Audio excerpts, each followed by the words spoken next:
Perkenalkan, nama saya Ayu Indah Lestari, Stambuk C201-18046, mahasiswa Universitas Tadulako, Fakultas Ekonomi dan Bisnis, Prodi S1 Manajemen. Baiklah, pada kesempatan kali ini saya akan membahas materi studi kelayakan bisnis tentang aspek keuangan. Sebelum kita melangkah lebih jauh mengenai aspek keuangan, terlebih dahulu kita harus memahami apa definisi dari aspek keuangan itu sendiri. Baiklah, saya akan menjelaskan mengenai definisi dari aspek keuangan itu sendiri. Aspek keuangan merupakan aspek yang digunakan oleh suatu perusahaan untuk menilai keuangan suatu perusahaan secara keseluruhan.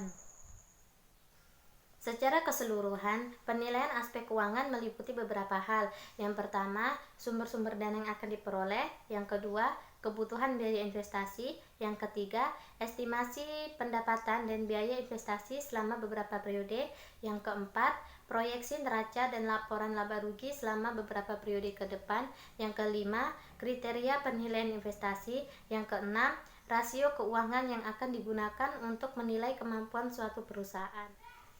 Kemudian, dalam aspek keuangan terdapat sumber-sumber dana yang akan diperoleh. Yang pertama, modal asing, yang kedua modal sendiri. Adapun modal asing merupakan modal yang diperoleh dari pinjaman luar perusahaan. Perolehan dana modal asing ini biasa berupa dari pinjaman dari luar perusahaan, yaitu seperti lembaga-lembaga keuangan, perusahaan perbankan, atau perusahaan non-bank. Sedangkan untuk modal sendiri merupakan modal yang diberikan oleh pemilik perusahaan dengan mengeluarkan saham baik secara tertutup maupun secara terbuka. Perolehan dana dari modal sendiri ini biasa diperoleh dari setoran pemilik pemegang saham, yang kedua dari cadangan laba, atau yang ketiga dari laba yang belum dibagi.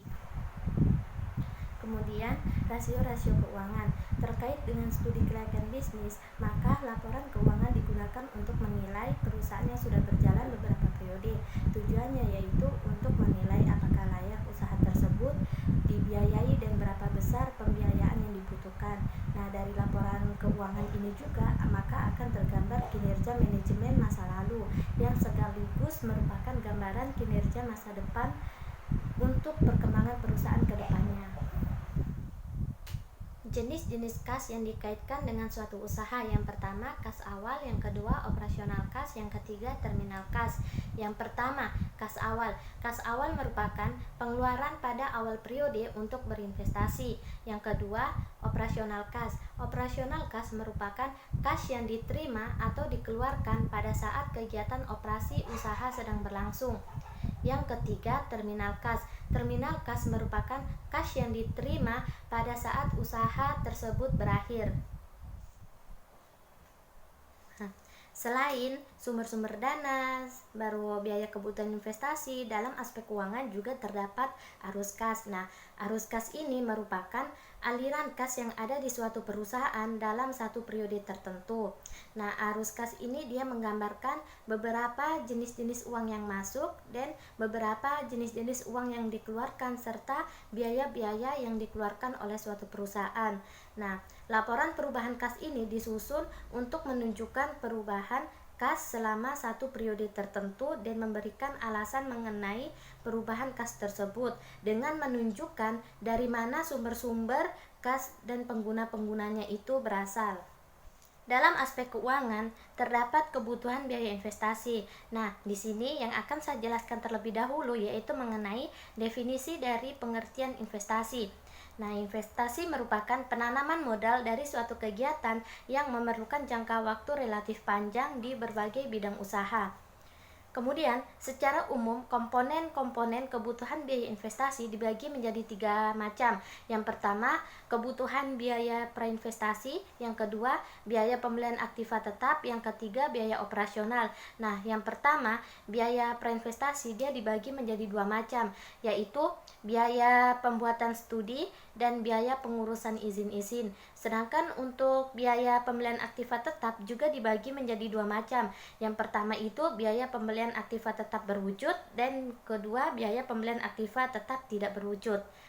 Yang ketiga, untuk biaya operasional. Nah, untuk biaya operasional ini dia dibagi menjadi beberapa macam. Yang pertama itu ada upah dan gaji karyawan, biaya listrik, baru biaya telepon dan air, baru premi asuransi dan lain-lain.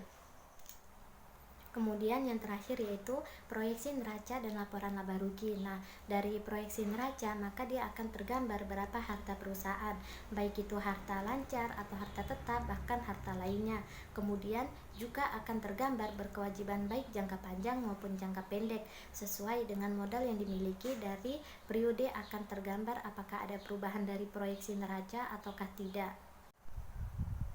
Adapun pihak-pihak yang terkait terhadap laporan keuangan perusahaan, yaitu yang pertama kreditur, pemegang saham, pemerintah, manajemen, dan karyawan. Sekian video presentasi yang saya sampaikan. Semoga apa yang telah saya sampaikan dapat bermanfaat bagi kita semua.